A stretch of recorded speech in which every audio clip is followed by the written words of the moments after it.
the lads, it's Talking Reds, Thursday's Talking Reds from the centre of Liverpool with me, Gareth Roberts, Craig Hannan joining me. And it's a day that lots and lots of us are sweating on whether we're getting a ticket for this European Cup final in Madrid. It's the ballot day for people who just went to the 6 homes, was it? Either way, whatever it is, whatever the criteria, I'm getting lots of messages off me mate saying, have you had an email yet? Have you had an email? Have you had an email? I haven't had an email. I've already been asked twice so far in this office. So no one's had an email as yet, but you might have had an email by now. But wherever you are and whatever you're doing to try and get a ticket, good luck and hopefully see you out there. We're all sweating, we're all in the same boat. On that subject, Spirit of Shankly have put a statement out today in conjunction with the Tottenham Hotspur Supporters Trust. Good this, because I think I was having a little bit of a moan the other day on one of the podcasts about the fact that too many people for me just sort of shrug the shoulders about these situations and say, well, it is what it is, there's nothing you can do about it. And it's like, well, you know, history shows that that's not the case. And actually, you know, if you try to do something about it, if you complain, if you moan, if you highlight problems, then who knows, one day things might change. And UEFA certainly are taking the piss over the venue, over the prices.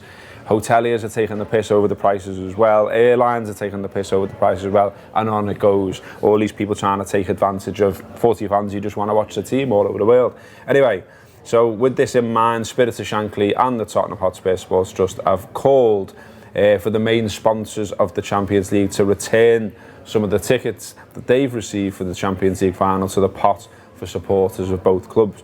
Decent idea if you ask me. So they've asked Nissan, PlayStation, Gazprom, Pepsi, Banco, Santander, MasterCard, Heineken and Expedia Group to help redress the balance in the current unfair allocation. That means fans of both competing clubs, Liverpool and Tottenham Hotspur, receive less than 25% of the available tickets in the ground.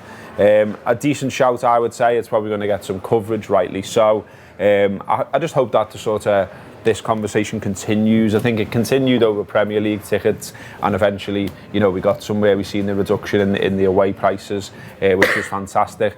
You've seen the protest at Liverpool itself, the walkout over the £77 tickets, again with success. So these things do matter. If you can support Spirit of Shankly, if you can support the Spurs lads, if you can support things like the Football Supporters Federation, then do so, because it's a common cause. We all go to match. We all don't want to be ripped off. They can still make a profit. They can still play the players, and they can do all that without taking the fucking piss. Yeah, it's brilliant that we've got something like Spirit of Shankly, who, you know, a supporters union that can, you know, push for things like this for us and have done in the past to success. You mentioned the 2020 campaign, and obviously we get £30 away tickets out of that. And, you know, quite often it's Liverpool fans that are at the forefront of these sort of movements to sort of ensure that changes within the game, even at the top end of the game, can be made. I think I remember speaking to someone, it might have been you last year in the way Kiev, we were talking about, imagine if you were a big company and you had a bank of tickets for the Champions League final. Imagine the PR you'd get from saying, in fact, no one from our company's taking those, it's going to supporters. That'd be an unbelievable initiative. And you know, you've seen in the past, like Virgin, you know, pay back £10 of your away ticket and stuff like that. I thought that was great. And you know, there's loads of problems with Virgin, but that was one of the things that I thought was a good initiative. And it'd be great to see someone like, I just don't see it happening. It's good that we're pushing for it, and I'd love nothing more than for PlayStation or Gazprom to come out and say, right, here you go, here Liverpool fans, here Spurs fans, take half and half. But I don't see it happening. It's just brilliant that we've got someone, we've got a union like Spirit of Shankly pushing for this kind of thing. It's just a bit grim for me as well, that the sort of the most passionate people, the people that sort of week in, week out make all kinds of sacrifices to get to the match, because they do. I mean, this is the thing that, you know, people just say, oh, it's supply and demand and people are paying and blah, blah, blah, blah, blah. But people are just doing the match these days, you know what I mean? It's not like they go to the match and then they're having some lavish lifestyle on the side of it. They save up, they go to the match, and that's it for a lot of them, the most dedicated.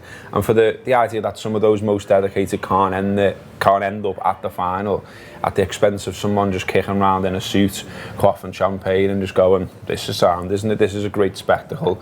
I enjoyed the theatre this the other week, and this week I'm enjoying the Champions League final. I haven't been to the theatre, you know. I can't comment on it. I can't comment on whether it's good or not. But like, I think me and you have been to that's 10 of the 12 games in this run, both in the ballot, like the likelihood is that we won't be successful, really. If you look at the like what one is it? in nearly 5, isn't it? 1 in 5 or something like that, yeah. Which is devastating, and like I'm not sure what it was like around Istanbul. I'm fairly sure I heard that like everyone that had gone to all the home games basically got. I know there was. I'm not sure about Athens, but Basel there was big problems because of the size of the stadium, and you know we've seen what's happening with the Europa League final this year. The ballot, was it? No, some other work I did.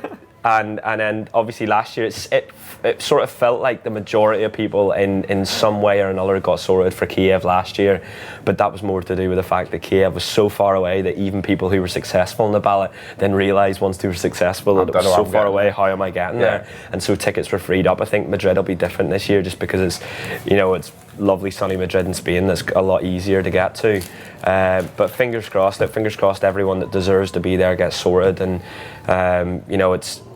it's just annoying, isn't it, when you see online already like tickets going for like 3,000, 4,000 and people paying for that as well, and that's the frustrating bit about all of this, but it seems to be the same way with every European Cup final now.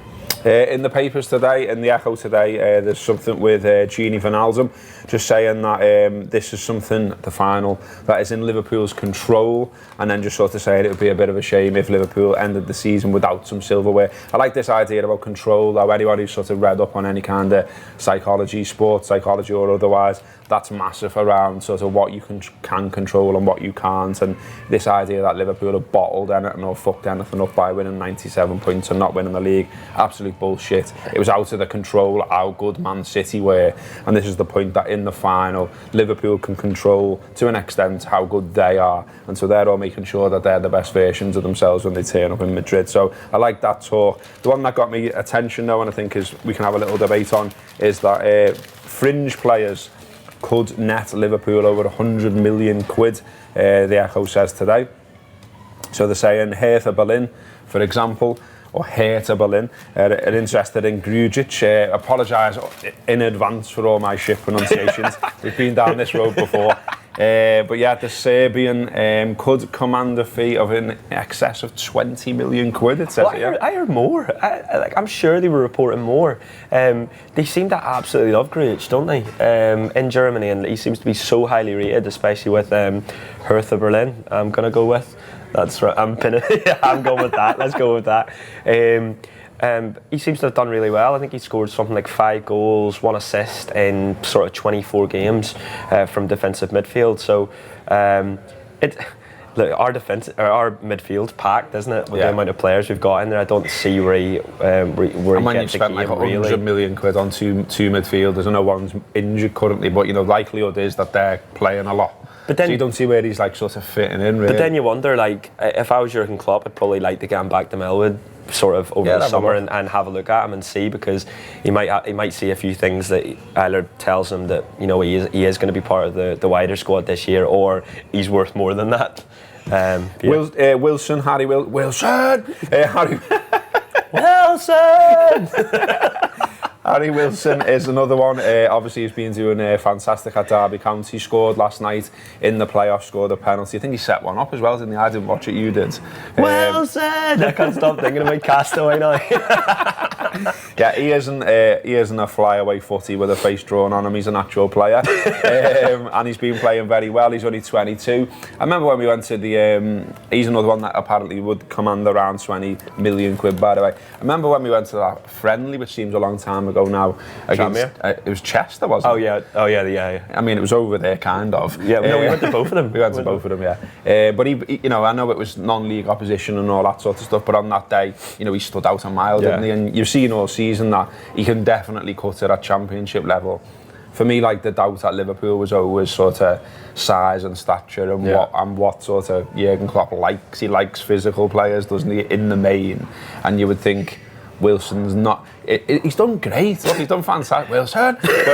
But I don't. Again, you don't really see where he fits in with the first team at Liverpool. Really difficult. That match last night was an absolute belter, by the way. It's one of the quickest games of football. The playoffs, I think, the Championship playoffs in particular, are like some of the most underrated games in football, by the way. They might be my favourite part of the season, aside from European Cup finals, obvs. But the game was brilliant last night, and Wilson, Harry Wilson. I'm gonna have to say Harry Wilson. Harry Wilson. Harry. Can't win on this one, lad. He looked a bit like. Do you know what was interesting though? I was reading a thing. It might have been Neil Jones' piece for Goal. And he was talking about Harry Wilson looking at someone like David Silva as someone who he was trying to sort of take things from David Silva's game and be that kind of player. And it was interesting watching him last night, him sort of driving through the middle and creating things through the middle, because in the past with Liverpool, and I'm not sure with the under-23s, but it's always sort of felt like in the friendlies he's been sort of shoehorned out wide, and that's where he's been trying to again, how do you get into the middle? You've got Oxlade-Chamberlain, Shaqiri and Keita and all of these players in there. How do you get in there? But you know what, if he does get up, I'd almost keep him at Derby for a year in the Premier League, see how he gets on. If he's banging them in again, then bring him back. But it looks really encouraging for him. I'm made up for him. It's interesting this as well, because I think it's not something that always sort of sits well with fans, because it's not the romantic side of football. But Liverpool do need to make money, and if they keep sort of tearing players over like this, in terms of they come through the academy or they come through the system, or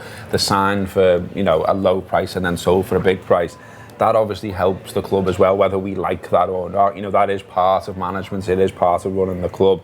Some of the other ones that could go, according to the Echo, Nathaniel Klein looks certain to be sold, says Pierce here. Liverpool want around 15 million quid for him. Mignolet's another one who's still on contract, available for around 12 million quid. Camacho, another one, 10 million quid apparently is the price tag for him. Ryan Kent as well is another one, 12 million quid, done well up at Rangers. He's done really well apparently. But Rangers can't actually afford him. No. Is the beef there. No, but you feel as if he's maybe he can maybe get a decent, a good championship move out of this, or even a sort of lower Premier League if they take the risk on them. Like with someone like Grujic as well, if you think about it, we only spent sort of 4 or 5 million quid, and I wonder if the Liverpool, the team at Liverpool that work on the transfers sort of knew that with a player like that they can take a bit of a risk with 4 and 5 million, because with the way the transfer market was going, that every year it's just booming, isn't it? Every year a player's getting sort of 10, 15 million more expensive for what they are, and then he could be sold for sort of 4 times the amount. So yeah, it's good business either way. It is transfer nonsense time of the year, and Firmino's been linked with a move to PSG. All the best for that, he's going nowhere, boys. Why would he? Why would he as well? Exactly. Knock around in that shite league and get knocked out in the quarters. And brilliant. We beat them, and Man United beat them. And Man United, by the way, it feels like not enough of this has gone on Talking Reds lately. Man United, in case you needed reminding, a shite. And Mourinho's been sticking the knife in, as you would expect. Brilliant from Jose. I like this side of him when he's not actually influencing my life. And he's got stuck in. He basically says Solskjaer's going to be a puppet at Man United for what goes on above. And this obviously means that the press can get stuck into United and how shit they were, the fact that they finished 6th, the fact that they were 32 points behind Manchester City, and therefore 31 behind us. And that's the furthest they've finished away from the champions since 1975. So in my lifetime, this is officially the shittest Man United side ever. I mean, it's an absolute joy to be alive, and Liverpool are fighting for a title and are in the Champions League final for the 2nd year in a row, and this is all happening at United. And like, I love the clip of Rio Ferdinand from like 3 months ago going, give him the contract, pay him whatever he wants. And then wasn't Rio Ferdinand's name in for like some sort of director of football or some sort of role within Man United? And I'm just thinking, after seeing that video, why would you employ someone like that? That's so like, give him the contract. Should have waited until the end of the season, shouldn't they, really? Yeah. Like, that would have been the sensible thing to do, I think. It was like they literally shut it down, didn't they? The moment he got that contract, everyone, it was like on Star Wars when they're on the robot's back and they just go, it's like nerd alert. Good Star Wars. No, but on that, so as well. When he was the caretaker, he got 10 wins in his first 11 games and obviously won that game against PSG. They gave him the job, and then he's since got 2 wins in 12, and they got beat by Cardiff on the final day. I couldn't believe the form guide. I was looking at the form guide, like, you know, Spurs. I was looking because I was looking for Spurs, because Spurs has been pretty poor recently, hasn't it? Look, the United, it's mad. It's just defeat. It's unbelievable. And like you see the videos of Pogba getting shit from the crowd and everything. And like, you know, I'm not a massive fan of Pogba. Like, they're so bad that Pogba's probably one of their best players, and he's getting shit like that. Yeah. Keep it coming. I'm delighted. I'm excited to see what madness they come up with in the transfer window. Oh, they're going for like really top targets, and then it's like, well, do those lads want to play in the Europa League? Well, Sanchez is going to get sold, isn't he? Sanchez is going to go to Inter. They were saying it's all of this is mad when you see what Pochettino's doing at Spurs, and Pochettino even said in a press conference, whether he was joking or not, that if they won the Champions League, he said this earlier in the competition, if they won the Champions League, that he would leave Tottenham. Now, they're not going to win the Champions League, but they've got to the final. Imagine Pochettino leaving at the end of the season and going to United. I'd be so scared of it, because I love that fella. I don't want that to happen. But it's not going to happen, because you've got Ole Gunnar Solskjaer, formerly of Mould. In North Wales. Okay, finally, I was on the bus this morning, on my way in here, reading the paper, and I did a little laugh on the bus and people looked at me, so I'm not weird. It was just that Brian Reid, in his column in the Mirror, Brian Reid, he lives in the city himself, of course, and is a Liverpool fan, I'm sure he won't mind me saying, but he's done like a sort of review of the year, and I'm not going to go into his review of the year. If you want to see it, buy the paper, give it a go. But it's just, he's managed to get in a national newspaper the word Jaxie, which I just think is fantastic. I just wanted to finish on that note, really. For those that don't know, that means your arse. But it's a fantastic word, and it should be used more. So any way to shoehorn arses or poos or anything into this Talking Reds. And anyone who thinks Liverpool aren't a good side, stick it up your Jaxie. That's been Talking Reds.